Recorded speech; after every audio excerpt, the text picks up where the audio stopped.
Bem-vindos ao Rede Poderosa, eu sou Patrícia Quartarolo e estou aqui com Caio Lima. E aí, Pati?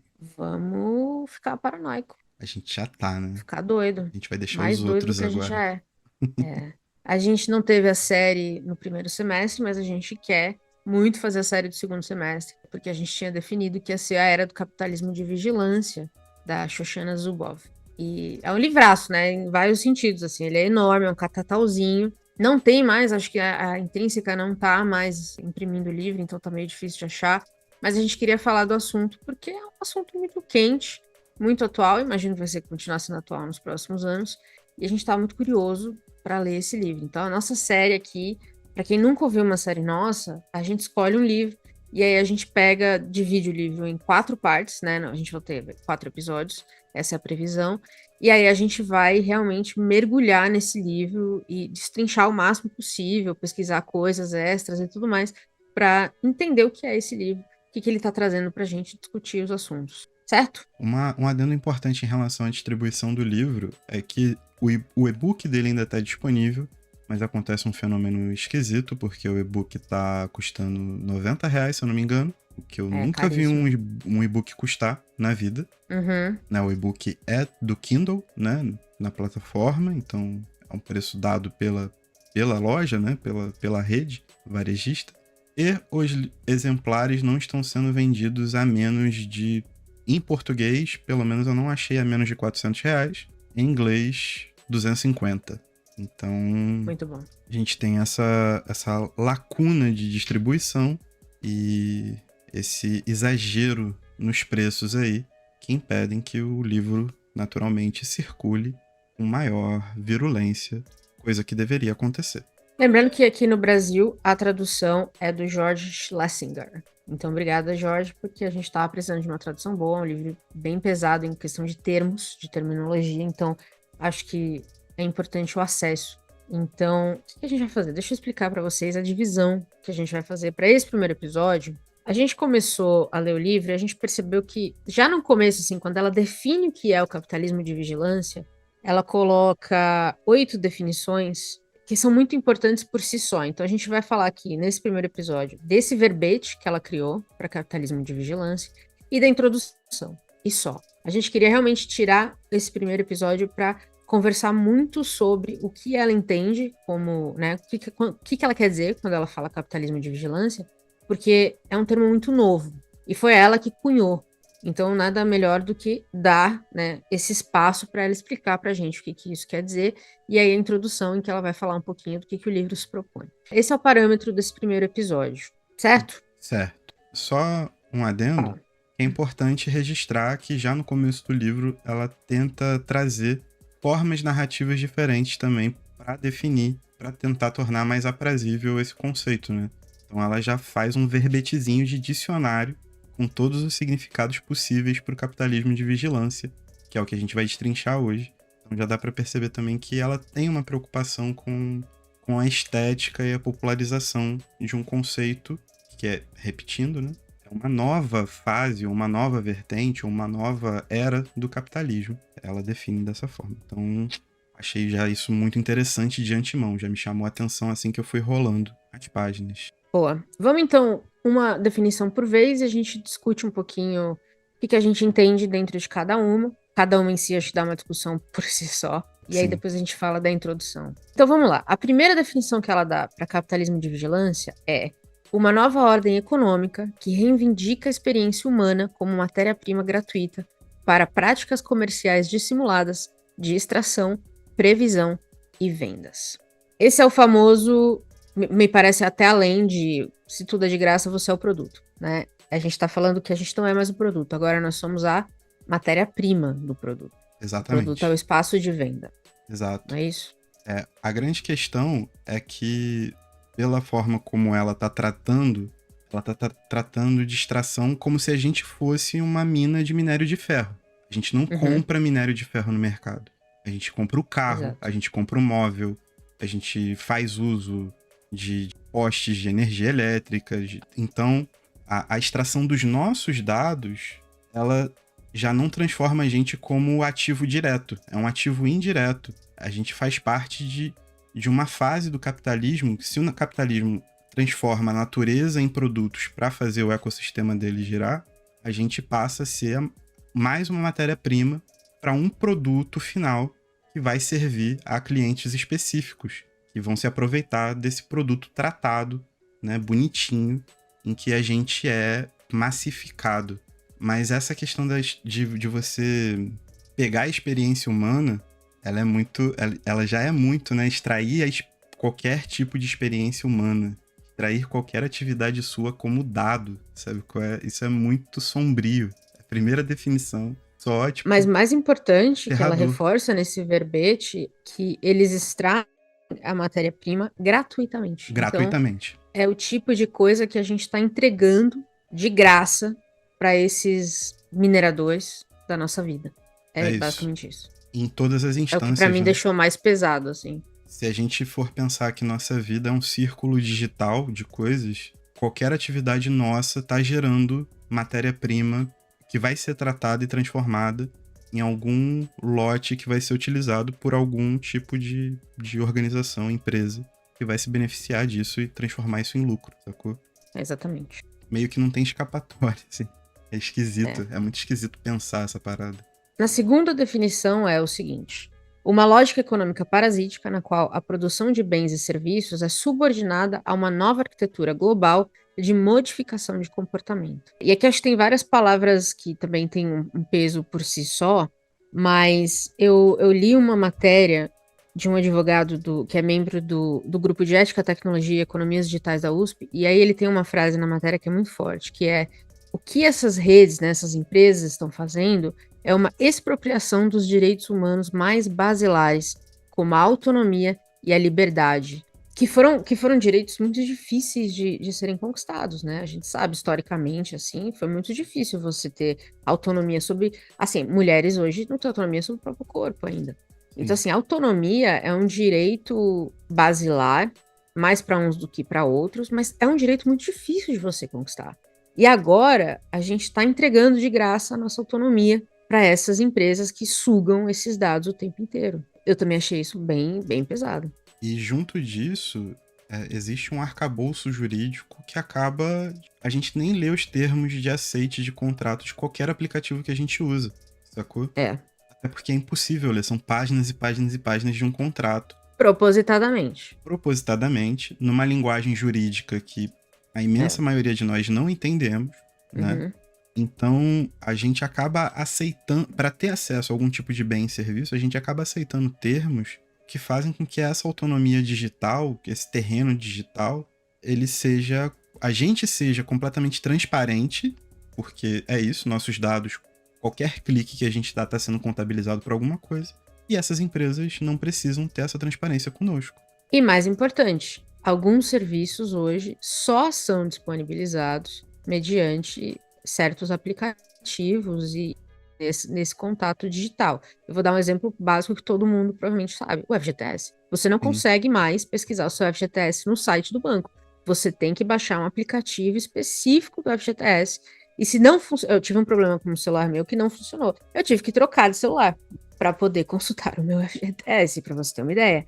Então, assim, a gente está rendido também, porque alguns serviços passaram agora a ser mediados 100% por essas empresas, né? Por esses aplicativos, por esses serviços digitais. Então, se você não entender o que está acontecendo, se você não souber usar o aplicativo, se você não tiver um certo conhecimento digital, você começa a ficar excluído de certas conversas e de certos serviços. É uma coisa insana.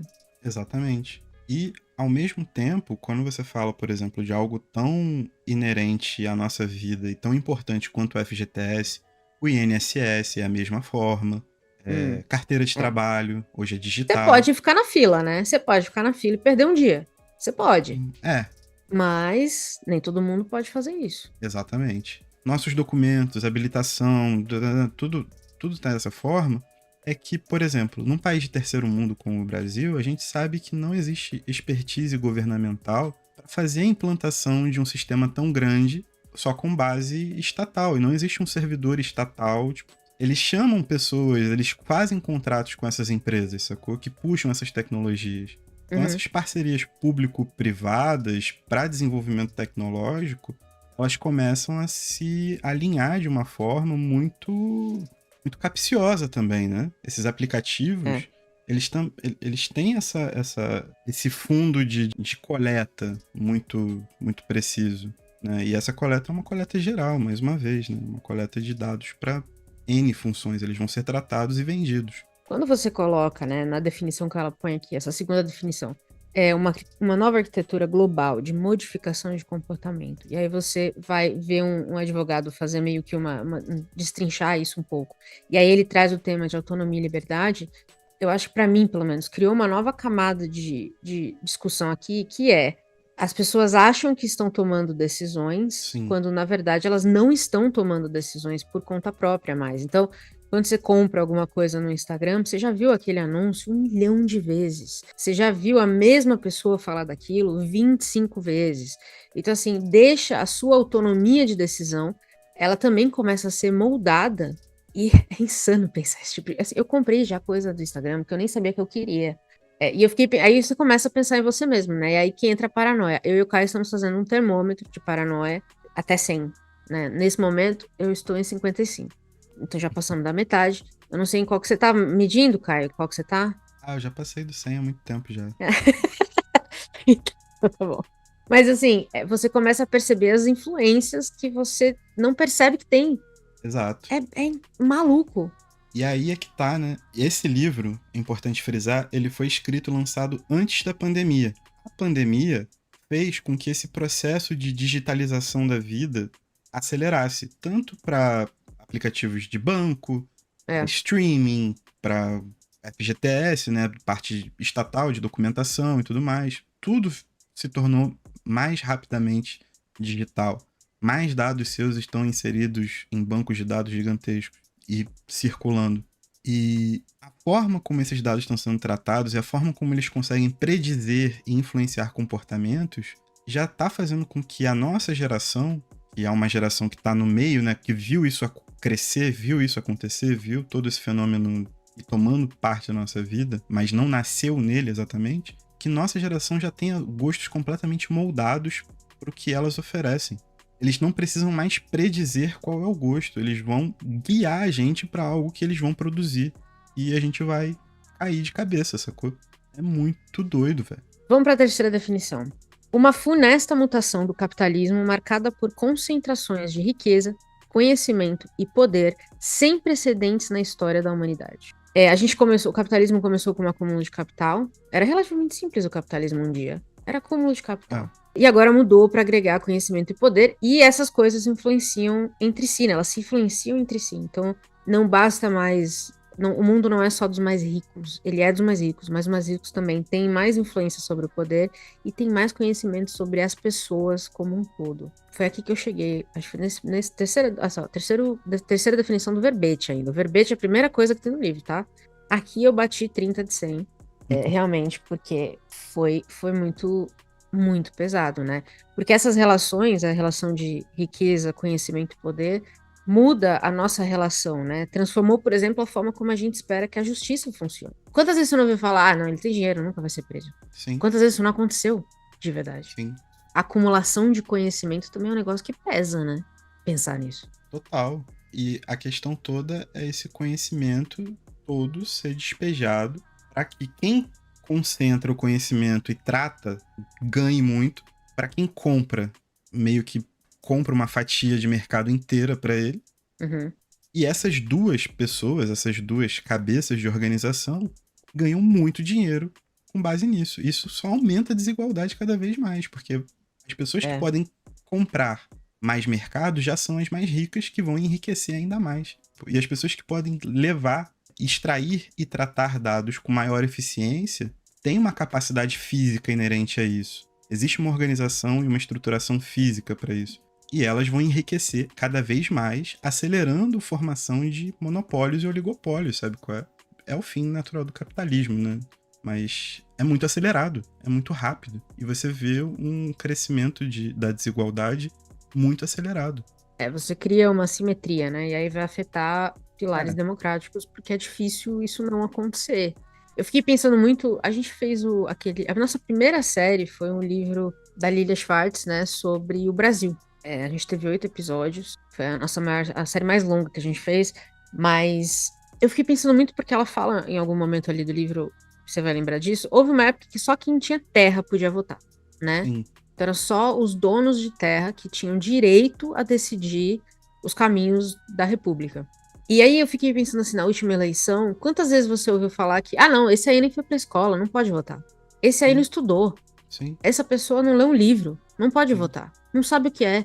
Então assim, agora o que antes era terra virou conhecimento. A gente já tá usando isso para criar essa separação entre quem pode fazer alguma coisa e quem não pode. Na cabeça das pessoas, obviamente, porque a lei ainda não chegou lá. Mas o discurso social já tá meio que parametrizado para quem sabe e quem não sabe. Mas a questão toda é que esse conhecimento, para ser essa matéria-prima tratada e vendida para um cliente específico, ele tem muitas implicações materiais também, sacou? E ele influi diretamente nas desigualdades que a gente vê em grandes cidades, mas se for pensar, ele também influi diretamente em alguns fenômenos que a gente está vendo aqui que a gente não consegue dar vazão e não consegue solucionar. Porque para você ter esses supercomputadores para fazer mineração de dados, você precisa também de ouro.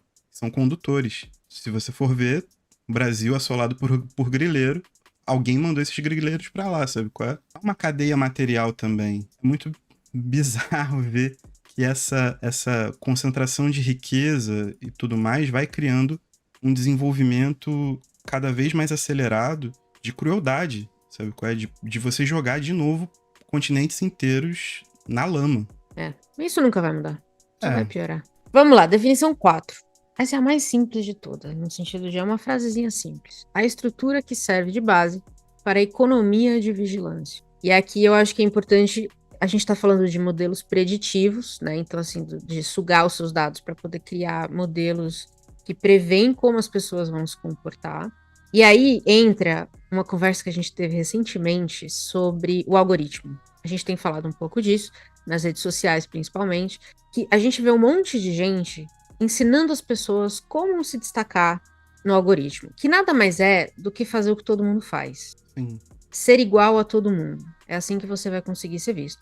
Para o algoritmo, isso é ótimo. É ótimo que todo mundo seja igual, porque fica mais fácil que os modelos preditivos sejam feitos. Então, assim, faça isso, gente. Siga o que o algoritmo pede. Coloca sua foto, entre em toda a brincadeira de, se eu fosse criança. Esse tipo de coisa, que às vezes bomba nas redes, é exatamente o tipo de mineração de dado que ajuda esse processo preditivo. E as pessoas estão falando isso como se elas tivessem descoberto o hack do algoritmo. O algoritmo não está aqui para você descobrir o hack. Não tem hack do algoritmo. Se você fizer o que ele quer, você vai ter alguma coisinha. Ele vai te dar alguma coisinha, porque ele quer que você continue fazendo o que ele quer. Então, assim, eu pensei muito na conversa que a gente teve sobre as pessoas dando aula, né, nas redes. O que fazer para ser Sim. visto pelo algoritmo? E aí, cada vez mais eu fico pensando, mas eu quero ser vista pelo algoritmo? É isso que a gente quer?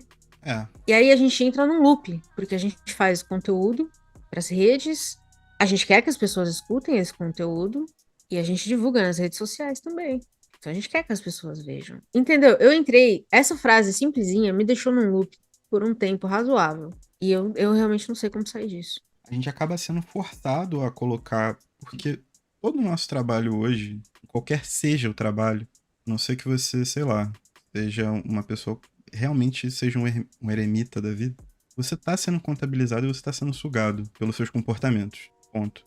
A grande questão é a forma como as coisas são faladas. E aí sim, você quer fazer igual a todo mundo para bombar nas redes, é o caso de muitas pessoas que reclamam, até pessoas grandes, de que da noite pro dia o algoritmo já não entrega, né? O algoritmo, esse semideus algoritmo. Aí você vai chorar que ninguém tá vendo seus vídeos, que ninguém tá. Gente, dá um oi aqui nesse post, vai ficar implorando engajamento. Porque a produção de conteúdo, no meu ver, né? Você falar sobre alguma coisa, você transformar em produto, um produto cultural, né, no nosso caso, um podcast majoritariamente sobre literatura e alguma bobagemzinha de vez em quando, ele implica numa curadoria, num contato com as pessoas. As redes são ferramentas de divulgação. Então isso me deixa um pouco mais sossegado, sacou? Porque a gente não Certo. produz para agradar o algoritmo, a gente produz aquilo que a gente acha que tem valor cultural dentro da bagagem de conhecimento que a gente tem. Então Certo. isso me deixa um pouco mais tranquilo e também preserva um pouco porque a gente não vende a nossa vida. A gente não é nada contra o trabalho dela, tá milionária lá. Eu gostaria eu de estar milionário aqui. Não teria mais nenhum problema todo dia 5 do mês pagando meu salário entrando e saindo em 5 minutos pagando boleto. Mas a gente não é a Virgínia que faz stories no banho, mano. É, Sacou? exato. Tipo, todo dia botando a filha dela na van do colégio, buscando a filha, a imagem da filha o tempo todo na internet, sendo explorada, né, como Uhum. imagem, sabe? Ai, gente, olha, eu vou comprar pão. E essa necessidade de ser uma companhia segura para as pessoas. Tipo, a gente não vende isso, então eu fico um pouco mais tranquilo. Mas ainda É, assim, eu a gente tá também. lá, tá ligado? A gente tá. É, porque quando ela fala de economia de É, vigilância, significa que é muito acima já do que só você ter essa vigilância acontecendo. É que isso. criou-se realmente uma estrutura de poder que é baseada em subordinação e hierarquia. A Exatamente. economia é isso. Então, assim, é um pouco assustador você pensar, né, que hoje os clientes reais são essas empresas, não somos mais nós. São as empresas de dados. O mais É doido. absurdo é pensar que, por exemplo, você estava falando que a gente estava comentando sobre Decamerão, né? E aí apareceram Foi. propagandas. Porém, essas propagandas apareceram, mas elas não são direcionadas, né, para você como produto. Elas são direcionadas para gerar um clique seu que vai te dar, que vai conduzir a um padrão que vai se juntar a milhões de outras pessoas que receberam a mesma Uhum. informação para chegar num pool que muito provavelmente a Amazon, como a maior varejista do Ocidente, é quem compra. Então, o gosto É. pessoal da Patrícia por Decamerão, ele é meio que uma isca para fazer você aprofundar a entrega de dados que você já naturalmente faz, porque todo mundo navega na internet, todo mundo Uhum. produz dados de alguma forma, para compor um banco de dados mais específico que vai servir a um cliente majoritário. É muito assustador, mano. A gente tá É, sentindo falta de ser produto, pô. exatamente. Olha a situação. Tá vendo? Vamos para a definição 5. Vamos. Uma ameaça tão significativa para a natureza humana no século XXI, quanto foi o capitalismo industrial para o mundo natural nos séculos XIX e XX. Aqui eu acho que tem um link muito bom com a nossa série Mastodontes. A gente leu o livro e a gente também falou um pouco dessa história da Revolução Industrial e aí como é que virou o capitalismo industrial, como ela chama. Como é que surgiu, né? O capitalismo industrial dividiu as classes entre os que são donos do meio de produção e os que não são. E a oficina artesanal, ela fala, né, que a energia motriz humana foi substituída pela energia não humana, a hidráulica, vapor, carvão, essas coisas. Então, afetou o clima de alguma forma também. Então, a gente também está afetando outras coisas além de nós mesmos. E aí, essa definição também ela é, para mim, talvez, eu achei importante ela falar da questão de natureza humana, porque volta ao que a gente falou no primeiro, né, que autonomia e liberdade, os direitos basilares, que a gente demorou séculos para conquistar, ficam à mercê do tipo de capitalismo sob o qual nós estamos vivendo. Eu, 45 res... de 100. eu ressalto o ponto que eu falei um pouco atrás, que existem condições materiais para que esses dados sejam extraídos e tratados, porque a gente precisa achar a justificativa de para onde vai esse ouro extraído nas terras Yanomami, pô. Uhum. Quem precisa de tanto ouro assim hoje? Sabendo que o ouro é um condutor do cacete. Da mesma forma, o Elon Musk falando que interferir na Bolívia por conta de matéria-prima. A natureza humana está em risco a ponto da gente acelerar o processo. Um processo que já veio muito acelerado, né? Porque comunidades indígenas na América esquece desde 1500, 1492, de realmente você tá exterminando pessoas para fazer com que isso funcione, pô. Comunidades inteiras, histórias inteiras. Então, Mas eu esse é o tô nosso puto. ciclo histórico, né? O ciclo histórico é destrói, cria um sistema em cima daquilo, amplia o sistema, destrói mais, cria um sistema, amplia o sistema, destrói. É assim, né, que a gente tem vivido É, o desde o capitalismo é começo. isso. O É. capitalismo é isso. Só que a gente tá chegando numa fase extremamente acelerada, né?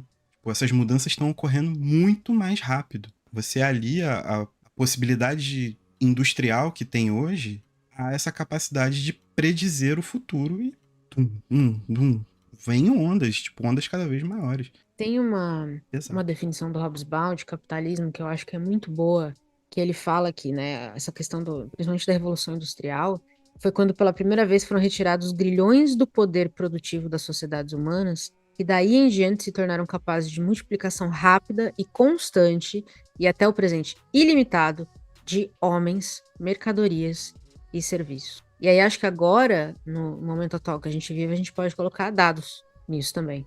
Porque é uma produção constante e ininterrupta de dados que moldam, por sua vez, os serviços, as mercadorias e os homens. Sim, sim.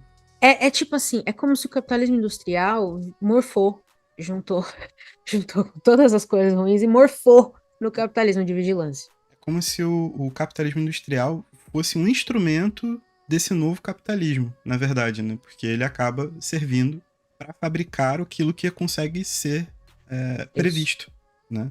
Então, existe esse capitalismo de vigilância observando tudo e prevendo comportamentos, e existem as indústrias produzindo e os industriais querendo saber o que vai acontecer para frente, ditar a tendência, sair na frente, e todos esses jargões coaches que a gente está sendo apresentado aí há pelo menos 10 anos. O que é bizarro, né? O linguajar coach, ele é muito mais atual para definir o capitalismo de vigilância do que a nossa literatura de oposição, digamos assim, né? Para isso eles servem, pelo menos. É. Vamos para a definição 6. A origem de um novo poder instrumentário que reivindica domínio sobre a sociedade e apresenta desafios surpreendentes para a democracia de mercado. Aqui tem alguns termos que eu achei que são importantes, termos que a gente precisa definir, né? Ela fala muito, depois ela vai explicar na introdução, ela fala sobre a mediação por computadores, que hoje é inescapável. Tudo que você vai fazer, você tem uma mediação entre você e aquela ação. Então, você quer ir no Poupa Tempo e tirar seu RG, você entra no site para agendar o horário. Então, tem uma mediação. Você não vai mais até lá direto e entra na fila e faz. Então, ela fala que a gente se torna, de certa forma, refém dessa. Ela não usa essa palavra, se eu não me engano. Pode ter sido uma palavra minha. Dessa mediação para as coisas mais básicas. Com isso, essas leis de proteção de dados e de privacidade que estão extremamente atrasadas, né, pelo menos 20 anos de atraso, que já deviam estar sendo discutidas, elas tentam blindar essa matéria-prima que somos nós, de uma exploração constante, teoricamente. Não tá chegando nem perto. Ainda. Mas tá demorando muito até pra gente chegar numa lei de proteção de dados e privacidade que faça sentido. Porque tá muito difícil, eu acho, que definir coisas, assim. Às vezes você vê umas discussões meio bizarras, assim. E tem o discurso ideológico por cima também, que atrapalha, tem o discurso né? ideológico. A liberdade de expressão, todos esses eu jargões. Você assistiu Privacidade Hackeada? Eu assisti o Dilema das Redes. O Privacidade Hackeada, eu acho que pode assistir os dois juntos. Sim. A conversa é boa, mas o Privacidade Hackeada fala muito mais da Cambridge Analytica, e aí entra nessa questão das leis de proteção de dados e de privacidade, porque aí um americano, quando veio à tona que, né, tudo que aconteceu na eleição do Trump, um americano abriu um processo e falou, olha, eu gostaria de saber todas as informações que o Facebook tem sobre mim, na justiça. E a justiça não sabia o que fazer com esse processo. Como é que a gente pede para a empresa entregar tudo que tem? O que a empresa tem? Onde eles guardam, por quanto tempo eles guardam essa informação. E aí foi a hora que eu conversei com você sobre, assim, crianças que vão ter uma infância inteira rastreável. Porque os pais, desde que nasce, já estão postando foto, estão postando a data de nascimento, estão postando, só falta pôr o CPF. Mas assim, a gente não tem isso, mas em algum momento a gente vai viver com uma geração que tem a vida inteira rastreável. É assustador pensar nisso. Quanto tempo esses dados ficam guardados? Ninguém sabe responder. A vida inteira rastreável, eu acho que é o que é pior, né? A vida inteira prevista. Porque você sabe como uma geração inteira vai se comportar. Você sabe quando essa pessoa quebrou a perna, você sabe quando essa pessoa passou por um trauma de perder alguém da família. Você vai saber tudo sobre essa pessoa. É insano. Ela é parte de uma rede. Quando a gente fala de leis de proteção de dados, aí entra uma outra conversa que eu também acho que é muito relevante, que é essas revoluções informacionais, como eles chamam, estão transformando os estados soberanos em coadjuvantes. Porque cada estado cria sua própria lei de proteção de dados. Mas a internet, ela é global, você acessa de qualquer lugar do mundo, você acessa para coisas em qualquer lugar do mundo. Eu tô aqui vendo a vida de uma pessoa lá nos Estados Unidos, num estado que eu nunca vi. Por exemplo, a gente tá discutindo um Pix internacional. Então, assim, os estados, eventualmente, vão ter que harmonizar regras que antes eram decisões puramente estatais. Então, eles perdem essa soberania de poder, fica na mão das empresas, porque agora as empresas são autorreguláveis. E Sim, pior ainda, todas elas que são baseadas nos Estados Unidos, a gente ficaria à mercê dos Estados Unidos regular empresas que agem da mesma forma no mundo inteiro. isso. Olha que loucura! O Estado é nada. O que é o Estado perto do Facebook? É aquela parada, tipo, o Facebook eu acho que já passou dos 2 bilhões de usuários, se Acho eu que não me sim, eu não engano. sei. Mas se não passou, tá Possível. muito perto e isso é absolutamente gigantesco. Porque o mundo talvez tenha o quê? Perto das 8 bilhões de pessoas? Hum, Um quarto do mundo tá registrado dentro do Facebook. Isso é a China, pô. eu não estou já, gente. Eu saí em 2018. Beijo pra quem ficou. Sinto muito. Mas é muito doido porque quando ela fala o domínio sobre a sociedade, de um novo poder instrumentário, é muito louco porque nunca aconteceu dos estados terem que se submeter à lógica de mercado Sim, de uma empresa. E não uma, né? Ela fala muito da Apple, do Google, do Facebook, da Amazon e da Microsoft. São as 5 empresas que ela mais cita, pelo menos isso. até onde a gente leu. 5 empresas dobrando estados soberanos no mundo inteiro. Exato. Talvez isso dê um ponto a mais para discussão, que talvez não, isso dá um ponto a mais para discussão, de alguns países tentarem cercear a entrada de Google, da Meta, nos É. seus territórios, sacou? Uhum. Porque no nosso noticiário isso é tratado como apenas um ponto de vista autoritário de um país que não quer se abrir para o mundo. Mas agora você ganha um novo argumento também. É uma tentativa, sabe? De É manter a muito doido. soberania. É um Estado É. tentando reagir contra uma parada que, assim, definitivamente não tem precedentes. A gente não sabe o tamanho que isso pode ficar.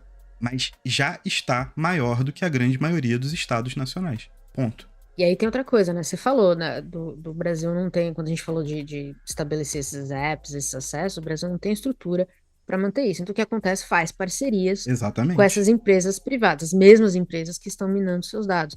Eu li aliás, gente, só um parênteses aqui, a gente vai ter uma bibliografiazinha de tudo que a gente pesquisou, disponível para vocês, então se vocês quiserem dar uma olhada, fiquem à vontade. E aí eu li um texto, um artigo que fala sobre essas parcerias.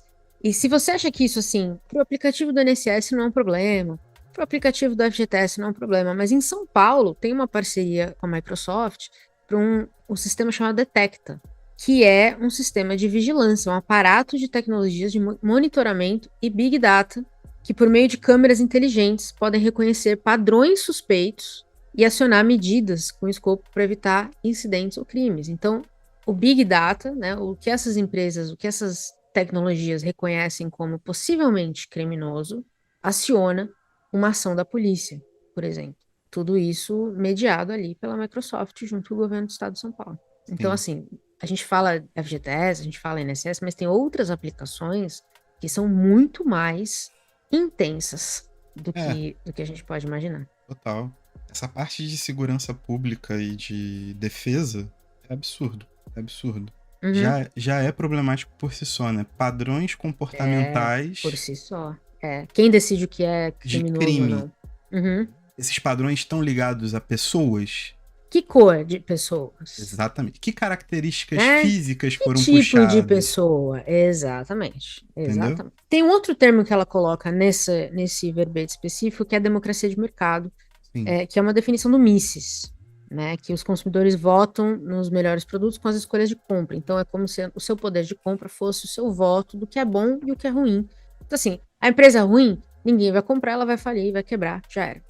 É a união da individualidade com o consumo, basicamente. E eu fiquei pensando muito nessa definição de democracia de mercado e nesse tom que ela coloca, né?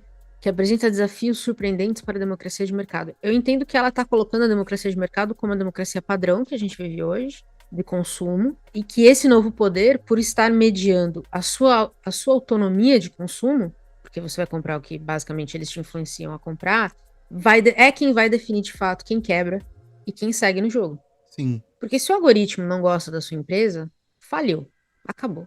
Se você É. não paga o Facebook para fazer umas promos, acabou. Então essa é a mediação agora que tomou conta vai decidir como a democracia de mercado segue. Fiquei pensando muito sobre isso, se é isso que ela quis dizer de fato. E eu entendo que sim, mas obviamente a gente vai destrinchar isso mais no livro, mas É, isso também me deixou muito cabreira, cara, real. aqui, ela me parece ser mais um democracia de mercado como sendo um termo econômico, né? Que um termo Sim. geral. Numa primeira leitura, eu fiquei meio pá de ser democracia liberal, né? Que é o sistema que a gente vive como um todo. Mas aí ela já pegou o principal bem da democracia liberal, é a Declaração dos Direitos Humanos, né? E já destruiu tudo lá nos primeiros Já 4, cooptou. 5 verbetes lá. É. Já foi. O que sobra num arrasto, numa continuidade, esse conceito de competitividade de deliberação de consumo.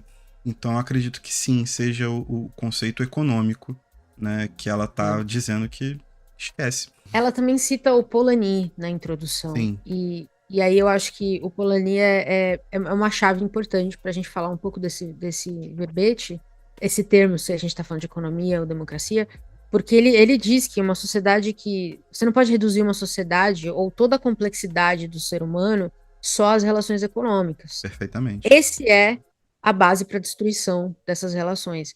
Então, eu acho que essa questão que é como você coopta essas relações humanas, que agora são todas mediadas, é o caminho correto, é o caminho certeiro para a destruição. Os verbetes vão ficando mais intensos à medida que a gente caminha, basicamente. Demais. Vamos para o sétimo. Um movimento que visa impor uma nova ordem coletiva baseada em certeza total. Essa aqui eu fiquei um pouco na dúvida do que ela queria dizer com certeza total. Ela fala um pouco disso no O Dilema das Redes, né? Quando ela dá uma Sim, entrevista curtinha, ela fala um pouco disso. Tem muito a ver com a predição do comportamento, né? Então, se você isso. conseguir prever exatamente o que uma pessoa vai fazer, você vai vender o que você quiser para ela. Ela faz Exatamente. o que você quiser, basicamente. E Aí aí, garante o lucro de quem tá vendendo alguma coisa. perfeitamente. E aí são diversos interesses que vão pairar sobre, né? São diversos clientes dos mais diversos tipos que querem ter uma previsão do que eles podem fazer, do que eles podem executar.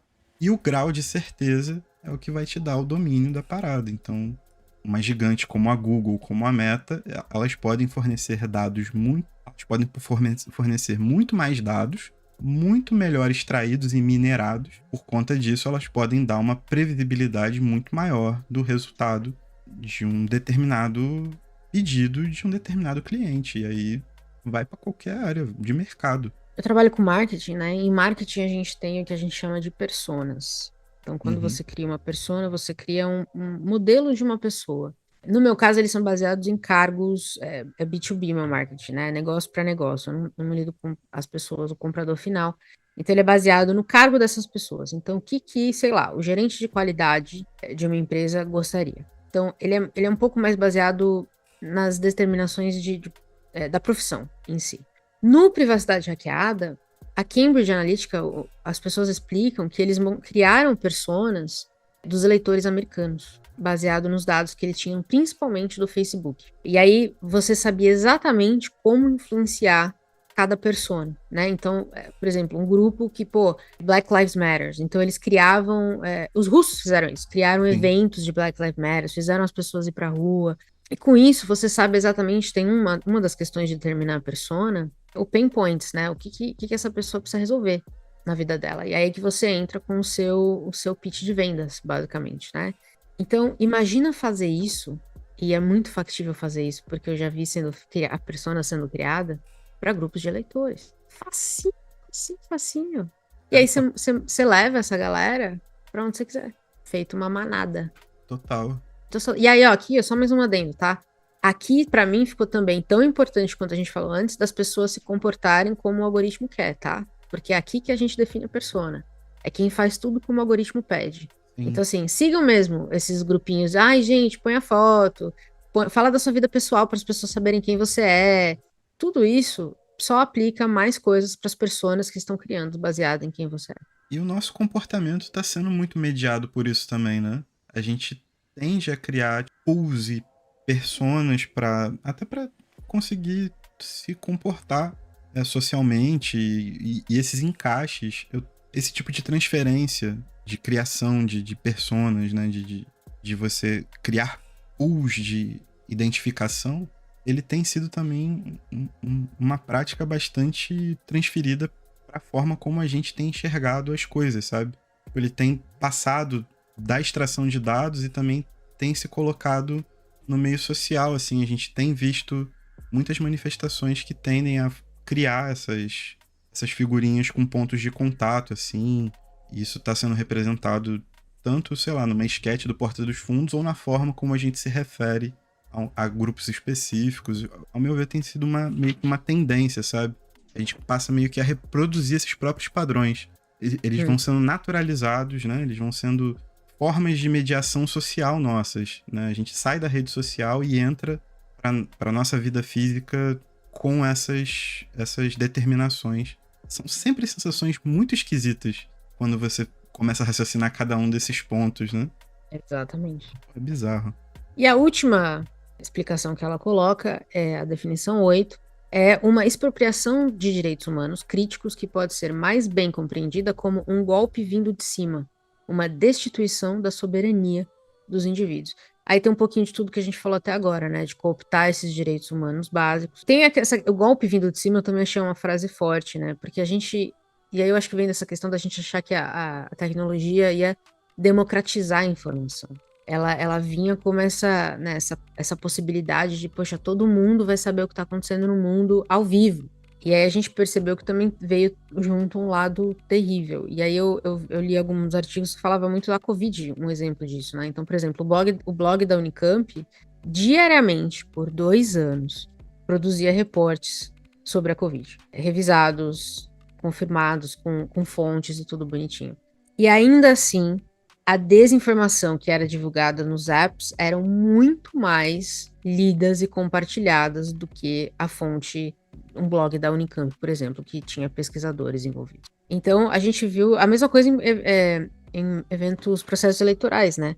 Eu lembrei muito, eu não sei se você lembra disso, na eleição da Dilma, na primeira, que surgiu um boato naquela época que era compartilhado via e-mail, e eu recebi, que a Dilma era belga, que ela não era brasileira e não poderia concorrer à presidência, que isso era um erro. Como se o Tribunal Superior Eleitoral fosse cagar numa atividade básica, que é checar a nacionalidade da pessoa. Mas eu lembro que eu tive amigas da faculdade, na época, que estavam horrorizadas com essa possibilidade. Como assim uma mulher que não é brasileira vai ser eleita? Eu falei, gente, mas como? Ela nem poderia concorrer. É lei. Então, as pessoas nem chegavam a esse próximo ponto. Isso já, o quê? 2016? 14. Não, a primeira eleição, 10. Meu Deus, 10. Eu tô muito velha. Veja, por e-mail isso foi divulgado. Eu lembro claramente de ter recebido esse e-mail. Então, assim, esse golpe vindo de cima, né, também tem a ver, acho que, com as parcerias, né, das empresas com o setor privado. Ou seja, se tá confiando que o Estado tem seu melhor interesse em vista, mas ele tá vendendo seus dados para a Microsoft também. Total. A gente passou por um momento muito dramático, que foi a disseminação de fake news em que o STF tentou intervir no Telegram. Ninguém consegue, tá ligado? Não é possível. É um gênio na garrafa. Tirou, não volta mais. Ninguém consegue. Tem uma pesquisa que diz, né, que uma fake news fomentada por essas redes com impulsionamento, alta taxa de compartilhamento e tudo que manda o manual das redes, ela vai 6, 7, 8 vezes mais além do que qualquer verdade que seja replicada, sacou? Porque a verdade hoje já não basta. E essas plataformas não têm o menor escrúpulo para aquilo que elas vão comunicar ou deixar de comunicar. E são casos e casos de violência infantil, de pornografia infantil, exatamente. de trabalho forçado, de crimes contra animais, crimes ambientais fortíssimos, tortura. Com isso, a gente encerra os verbetes e aí a gente entra na introdução em que ela vai resumir um pouco o que ela vai trazer no livro. E aí a gente resolveu falar um pouquinho da introdução também, porque ela traz bastante coisa interessante aqui, e a ideia desse primeiro episódio é também ser uma introdução do que vai ser a série, né? E eu gostei muito dessa introdução dela, eu gostei muito da forma como ela escreveu algumas coisas, mas logo no começo, uma das frases que mais me chamou a atenção, e aí tá um pouco no que você comentou, de você ir pra vida e replicar, né, comportamentos que você tem online, Que ela diz assim, que não basta mais automatizar o fluxo de informação sobre nós.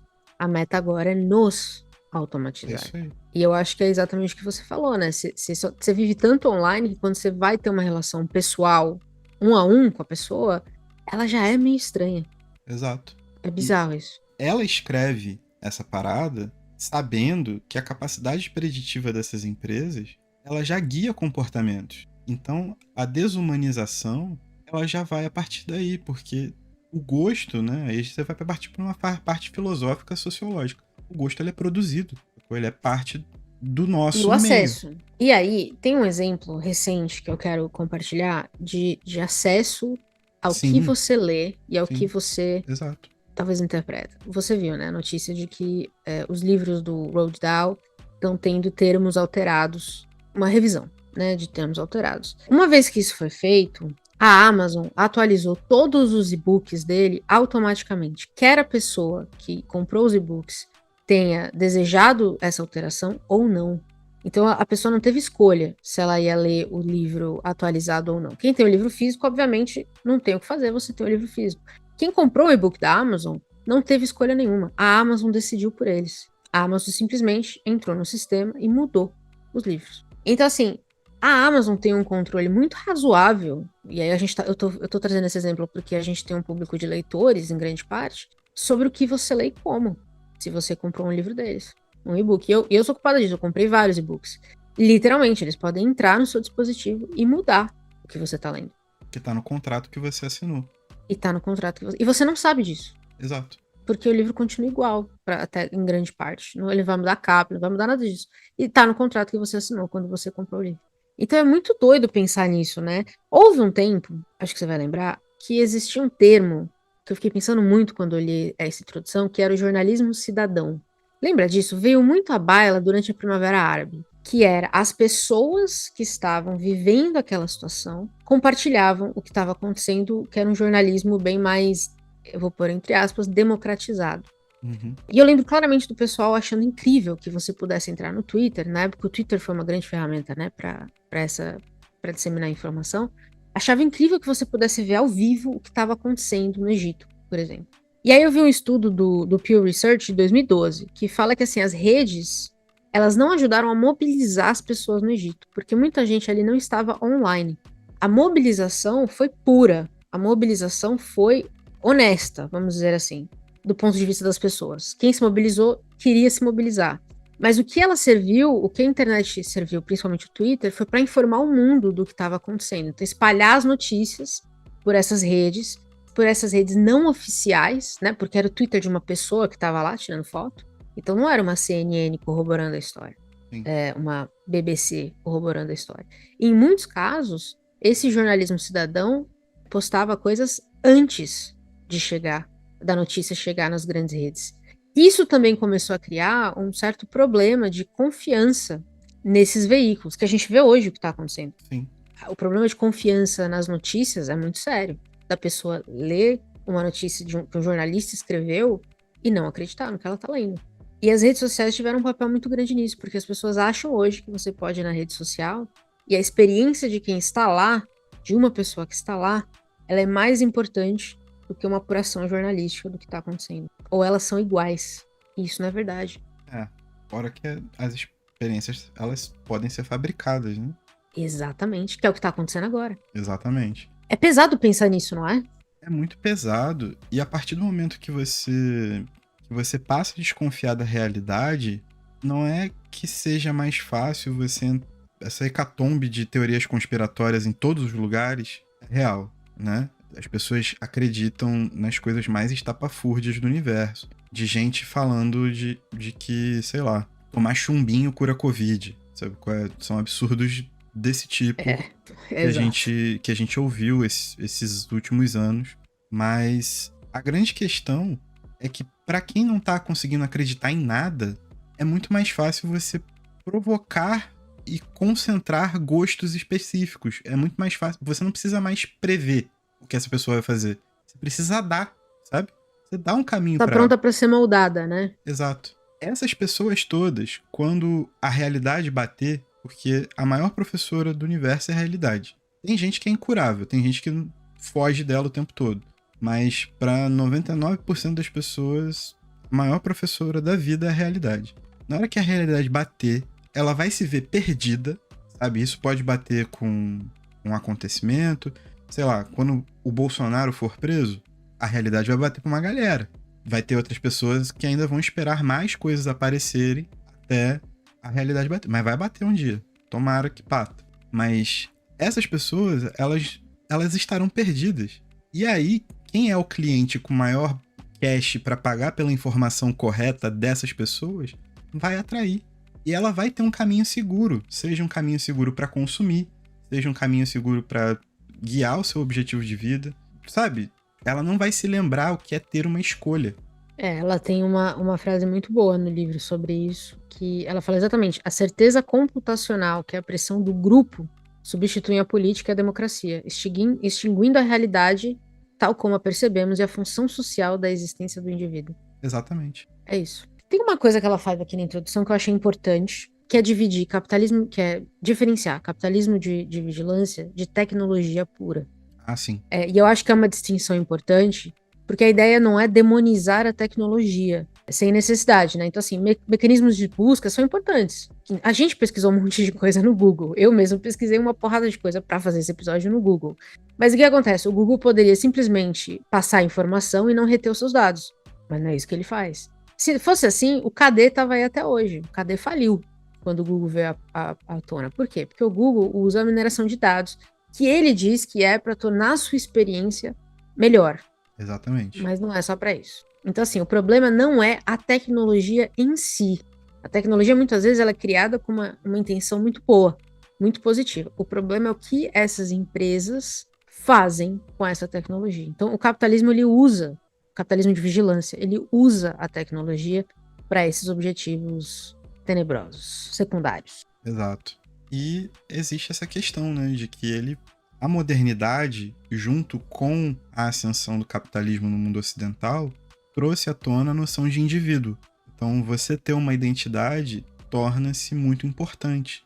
E o capitalismo de vigilância é a retirada completa dessa identidade. Todo mundo é igual. Todo mundo é exatamente igual. Se comporta igual, posta as mesmas coisas, usa as mesmas roupas, lê os mesmos livros. Exatamente. Tudo Exatamente. igual. Esse núcleo, né, de redes sociais, ele pega muito a gente porque é o que a gente está inserido.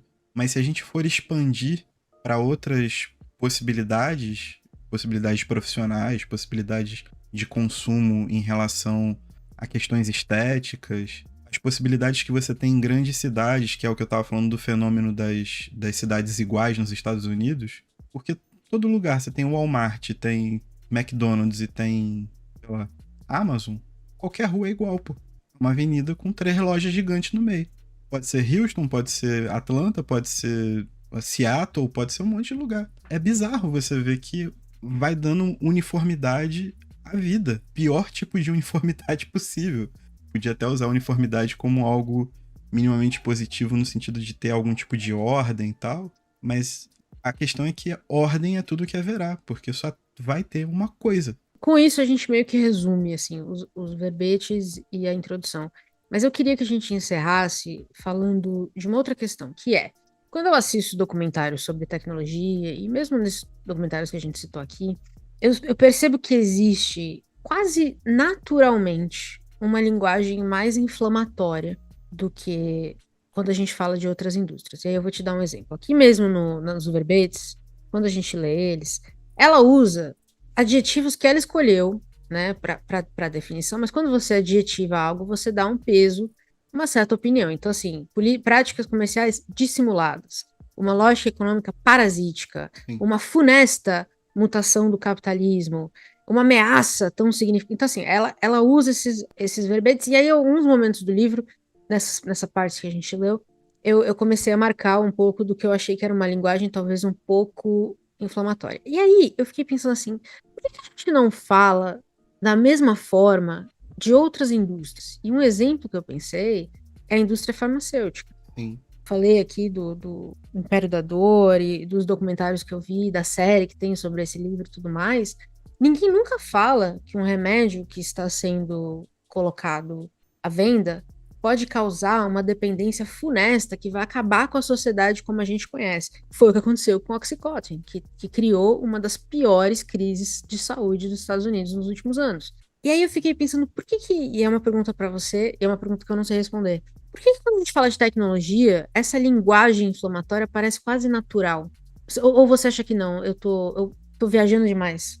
Eu tendo a achar que é o seguinte: eu assisti o Dilema das Redes. Uhum, E a questão central de toda essa discussão que a gente está tendo é que grandes empresas, a famosa Big Data, Big Techs, Vale do Silício, essas coisas todas, elas pegam nossos dados, tratam nossos dados de milhões de formas possíveis e eles vão encampar os nossos dados tratados junto com de milhões de pessoas tratadas para servir a clientes específicos. Para que a gente libere mais dados, certo? Eles remetem lógicas de participação para poder extrair mais. Então, é o like, é o comentário, é o compartilhamento, é você sair do uhum. Facebook para o WhatsApp, que são duas redes diferentes, mas da mesma dona, que é a Meta, né? É você fazer a brincadeirinha do reconhecimento facial e se ficar mais velho, ficar mais novo, essa parada toda.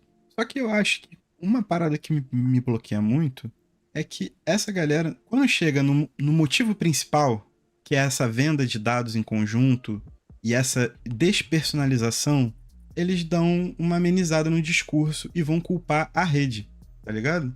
A tecnologia, o que faz, e não o causador em si. E o livro da Shoshana, que a gente tá discutindo aqui, eu acho que ela só tenta usar da mesma linguagem, sacou? Eu acho que ela vai na esteira de um movimento, porque chama atenção. Ele é um livro bastante ensaístico. Ele é um livro Hum. muito técnico, mas ele também tem uma construção bastante ensaística que ela fala que adota. Ela declara isso, né? Ela tenta dar uma balançada ali para não ficar um livro tão pesado.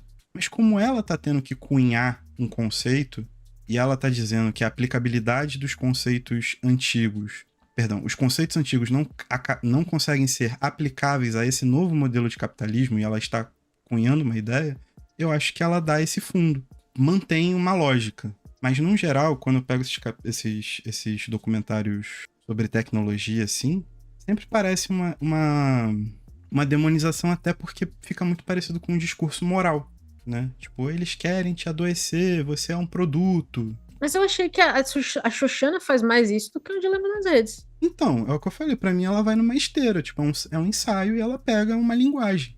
Ela se apropria dela e vai. É porque o documentário acaba sendo posterior, mas eu tô fazendo um Uhum. contexto de tudo que eu já vi, né? Eu acho que é uma forma, tá ligado? Porque ela escolher fazer um ensaio significa que ela quer que isso também seja uma obra propagandística, sacou? E aí é uma Uhum. técnica de propaganda, tipo, você vai chamar atenção É. para aquilo que você quer que as pessoas pensem. Esse livro não tem um caráter asséptico em relação ao que é o capitalismo de vigilância. Ele é um estudo de um fenômeno, de uma mutação do capitalismo, que ela interpreta como sendo uma nova mutação e ela está definindo. E aí ela dá esses contornos. Eu acho que é uma estratégia de marketing, sacou? É um marketing de guerrilha, bastante leninista, inclusive. Surpreendentemente É, leninista. mas o que eu quero dizer assim, é importante, à medida que a gente vai ler para frente, de reconhecer Sim, o que é linguagem inflamatória, panfletária, do sim, que são ideias que realmente vale a pena a gente discutir. Porque assim, tema, os verbetes todos, você viu, a gente ficou uma hora aqui falando só dos verbetes. isso. Então, assim, tem muito para se falar do que ela está trazendo. O assunto é importante, mas eu acho que a gente não pode deixar passar certa linguagem, porque senão a gente vai cair nesse discurso de. É por isso que eu falei que eu brinquei que a gente está fazendo o termômetro da paranoia. Senão a gente fica mais paranoico do que analisador do que a gente precisa entender, É, sabe? realmente não é um livro frio. Porém, É. esse é um adendo importante a fazer. Quando eu falei que ela usa novas formas ou ela tenta variar na leitura e na escrita, na verdade, né, para que a gente leia de maneira mais Uhum. confortável, uma dessas é que ela anuncia que tá fazendo uma parada meio ensaística. E o ensaio é essa coisa meio amorfa da literatura, muito opinativa também, né? Então, É. sim, existe esse peso que ela vai dando aos conceitos. Mas é muito importante também que a gente compreenda que é o conceito e desprenda, Por como isso que você assim, falou, a gente do que discutiu os é. conceitos sem focar, é Sim, funesto ou é dissimulado. A gente não focou nisso, porque eu acho que essa é uma especificação dela. A gente pode chegar à conclusão de que realmente isso aqui é funesto, isso aqui é dissimulado, isso aqui é parasítico. Mas esse peso foi ela que deu. E aí é sim. importante a gente. Eu quero dizer que, pelo menos a minha leitura do livro, eu tenho tomado um cuidado de marcar algumas coisas que eu sinto que talvez a gente tenha que ser frios, se a gente quiser fazer uma análise real do que é É, uma opinião pura e versus o que é um dado realmente importante que a gente tem que trazer aqui. Então, essa série meio que também vai ser baseada nisso. isso também não tá longe, aí dando meu pitaco aqui, né? Do que são os textos dos sociólogos que ela usa como base, né? Ela usa os pais da sociologia, por exemplo, Durkheim, Marx e Weber. E a grande maioria dos textos dele, né? Textos de Marx estão aí para quem quiser ver. A torta e a direita, mas de Durkheim e de Weber tem esse elemento também, né? É uma escrita mais filosófica, uma composição de ideia. Parte do jogo que ela propõe, né? É parte do que ela estabelece como um documento. E ela está se estabelecendo aqui como socióloga, como filósofa. Filósofa de um movimento histórico que tem profundas implicações na humanidade. Então, existe esse teor também. Não é um livro de uma técnica em tecnologia explicando, né? É, exatamente. Isso é importante ficar Exatamente. bastante claro, inclusive. É. É isso, acho que pra gente começar a série, já ficamos aqui quase uma hora ou mais de uma hora, só falando dos verbetes, só falando de como ela começa a explicar o capitalismo de vigilância, acho que também já fica claro de por que esse livro é tão longo. E aí, nos próximos episódios, a gente vai entrar no livro mesmo, nas partes específicas que ela mesma, né, delimitou dentro do livro, para a gente discutir mais coisas. De novo, teremos uma bibliografia de tudo que a gente pesquisou, tudo que a gente leu, tudo que a gente trouxe aqui, citou, se vocês quiserem saber mais ou pesquisar por conta própria. Fiquem à vontade para ler. No YouTube vai estar no link ali que fica na. No link não, vai ter um link naquela caixa que fica embaixo. Eu nunca sei o nome daquilo. Mas é isso. Acho que para um primeiro episódio começamos bem. Chegamos a 50 de 100 de paranoia. Estamos indo bem. Daqui a pouco a gente vai estar igual o Vegeta, né? Maldito, mais de 8.000 referências de anime pra vocês aí, ó. Pois muito bem. Mais alguma coisa antes da gente encerrar?